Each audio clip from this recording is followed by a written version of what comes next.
Chapter 3. Once again he entered into a synagogue, and a man with a withered hand was there. So they were watching him closely to see whether he would cure the man on the Sabbath, in order to accuse him. He said to the man with the withered hand, "Get up and come to the center." Next he said to them, "Is it lawful on the Sabbath to do good or to do harm, to save a life or to kill?" But they kept silent.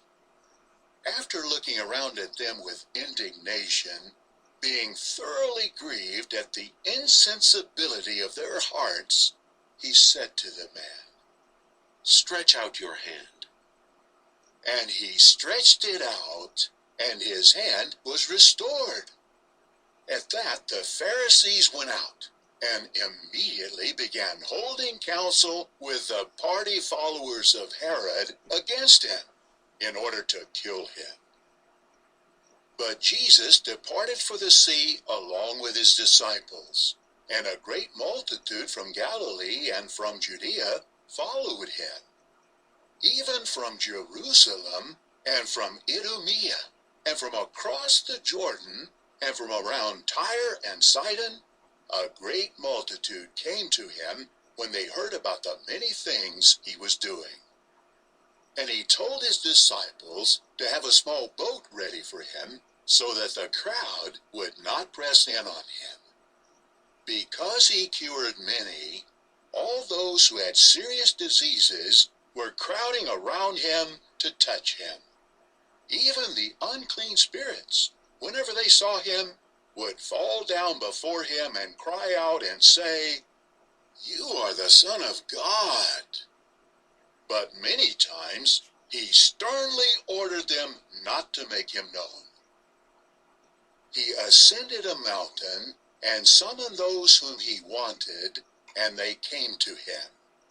And he formed a group of 12, whom he also named apostles, those who were to accompany him and whom he would send out to preach and to have authority to expel demons. And the group of 12 that he formed were Simon, to whom he also gave the name Peter, James the son of Zebedee, and John the brother of James.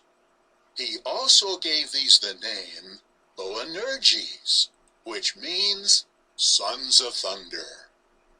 Andrew, Philip, Bartholomew, Matthew, Thomas, James the son of Alphaeus, Thaddeus, Simon the Canaanian, and Judas Iscariot, who later betrayed him.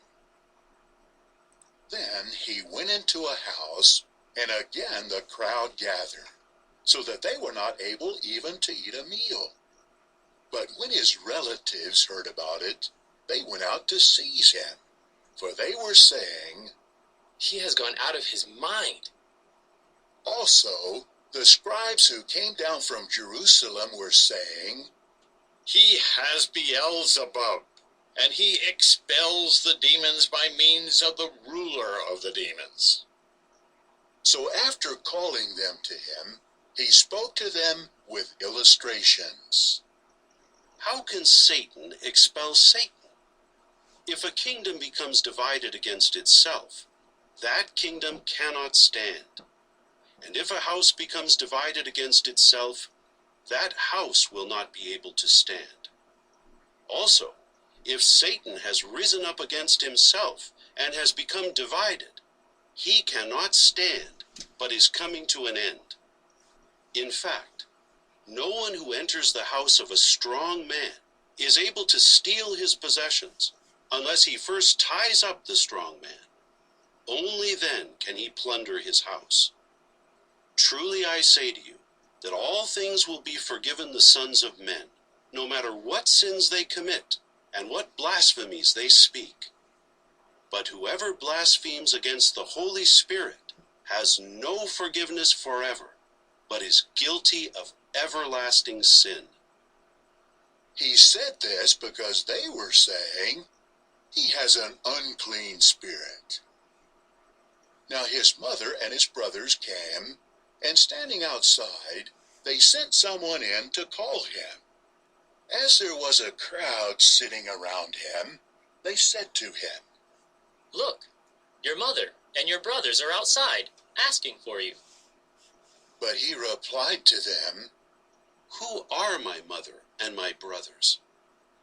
Then he looked at those sitting around him in a circle and said, See, my mother and my brothers.